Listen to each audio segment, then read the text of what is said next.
Hey everybody, welcome to Slash Bash, where today I am bringing you another Choosing Beggar Reddit video.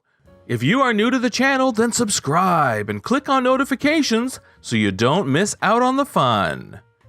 In story number 1, our OP is roommates with a choosing beggar. He moves out, leaving the choosing beggar living in the apartment. Luckily, that isn't a situation that ever goes wrong. Let's jump right in.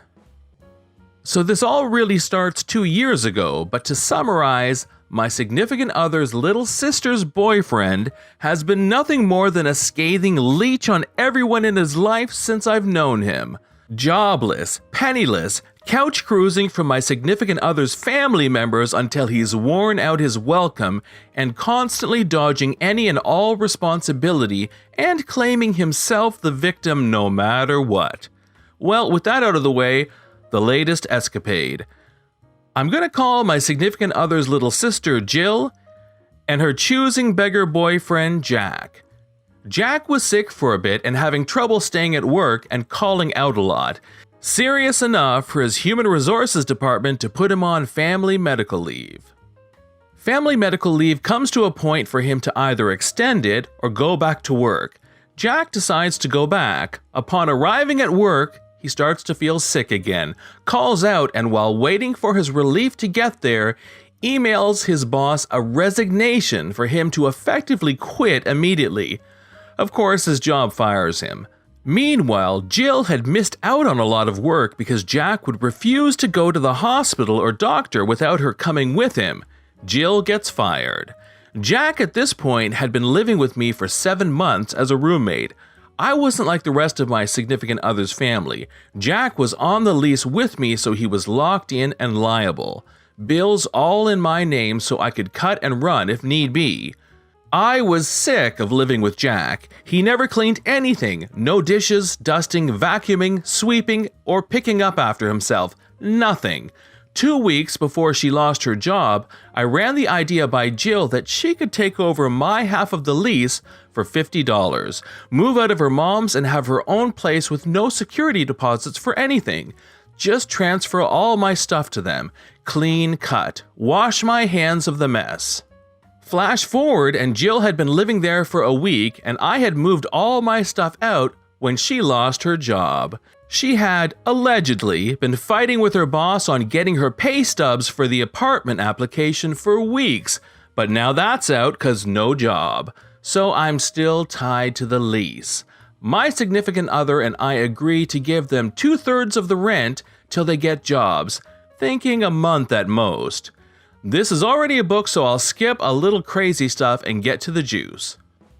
Fast forward 4 weeks. My significant other and I had paid 2/3 of the rent, and my significant other's mom paid 1/3. The apartment at that time had Jack, Jill, and one of Jack's friends living there. Everyone gets their stimulus checks on the 15th. Jack and his friend get their tax refunds. Jill gets a job. Jack's friend has had one. Jack is trying to get his job back to no avail. His boss called me. We're friends. He told me he'd never hire him again, and I told Jack this, and it didn't faze him. I told them that all expenses were on them for the remainder of the lease, till the end of June. I told all 3 of them. My significant other tells Jack and Jill. My significant other's mom also tells Jack and Jill. Flash forward to yesterday. Me and my significant other have been out of our old apartment for over 2 months. We've been living at my significant other's mom's house to save up money to move out of state. It's been amazing, being more or less on our own and away from all the drama.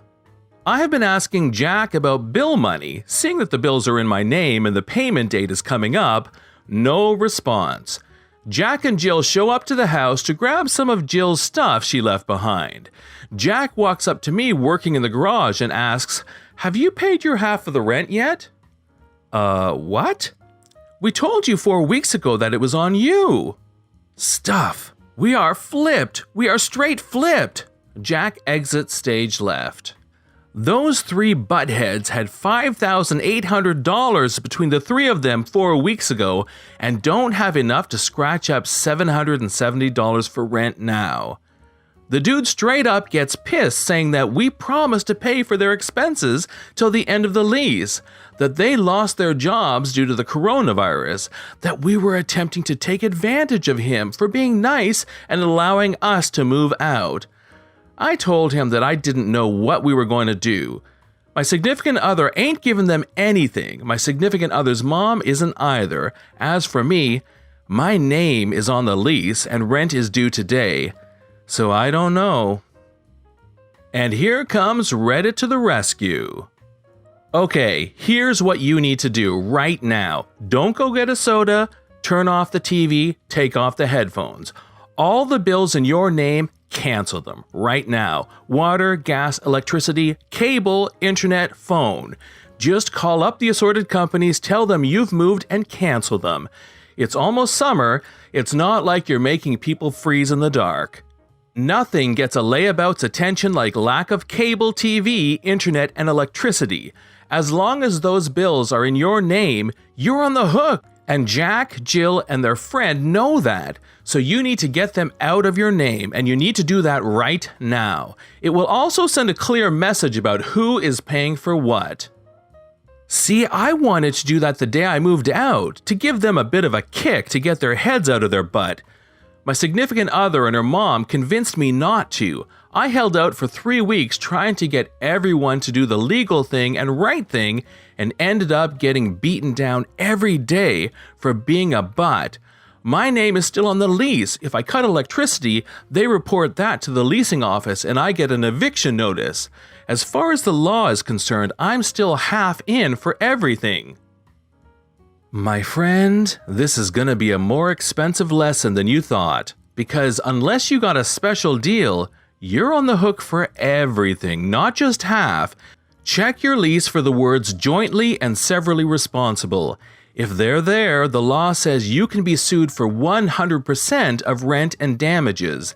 Get out of that lease first, buy out if necessary, then cut off utilities. Oh, they can definitely come after both of us for 100%. I won't let it come to that. I talked to the leasing office, and I can break the lease with only one resident's signature, so if the rent isn't paid by 8 a.m. tomorrow morning, they can find another place to live.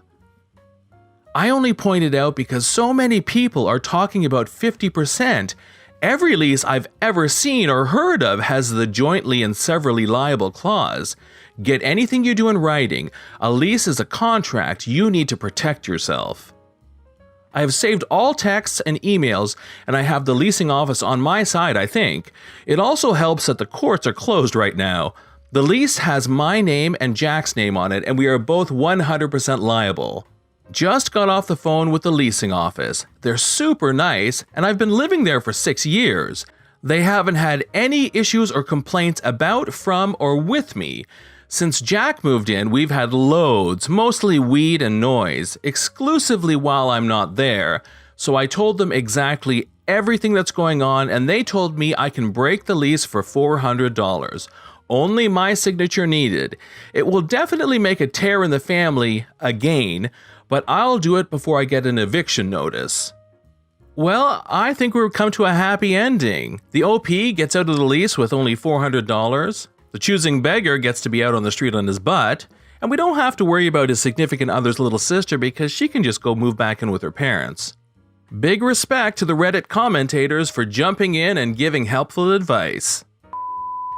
In story 2, we get to see just how a choosing beggar family manages to regularly scam restaurants to get free food.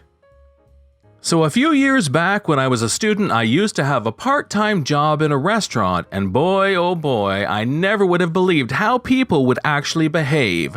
I could tell you a million stories of people asking for free stuff, but I want to share the story of one specific family.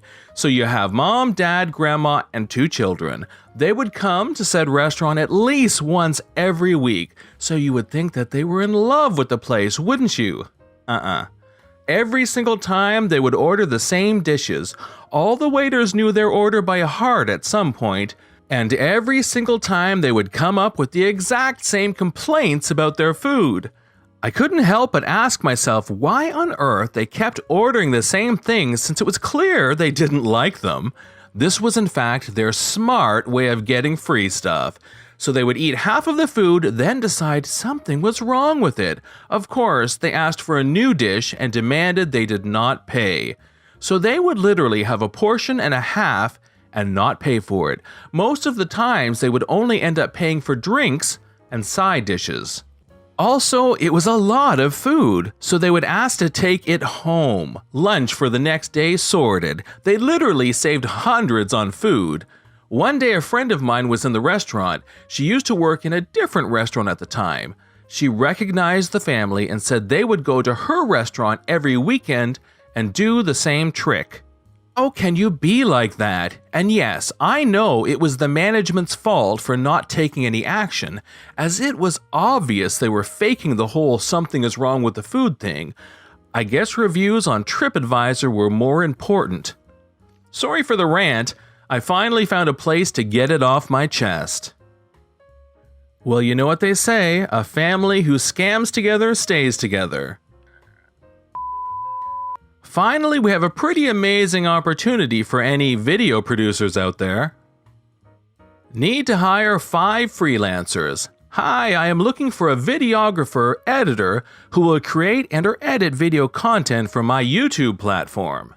It does not require anyone's face to be involved. The channel is about sharing knowledge, entertainment, trivia, reviews, and more. It's a startup channel.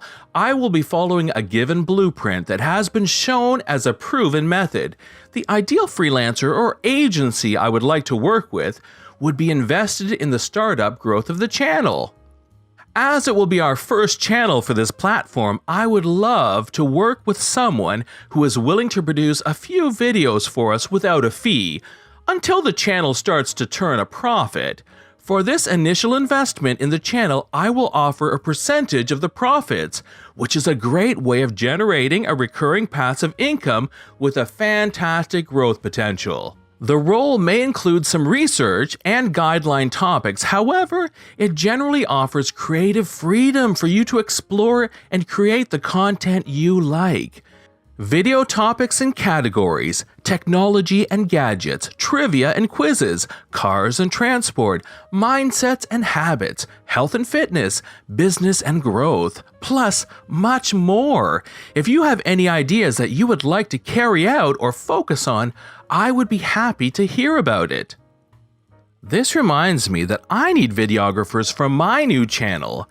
It's about everything that exists in the world, and all you need to do is come up with the ideas, research them, and then make the videos. And I know you're saying to yourself, John, that's amazing. How can I be a part of this? Well, that's not it. I'm also going to give you a part of the profits because I'm amazing.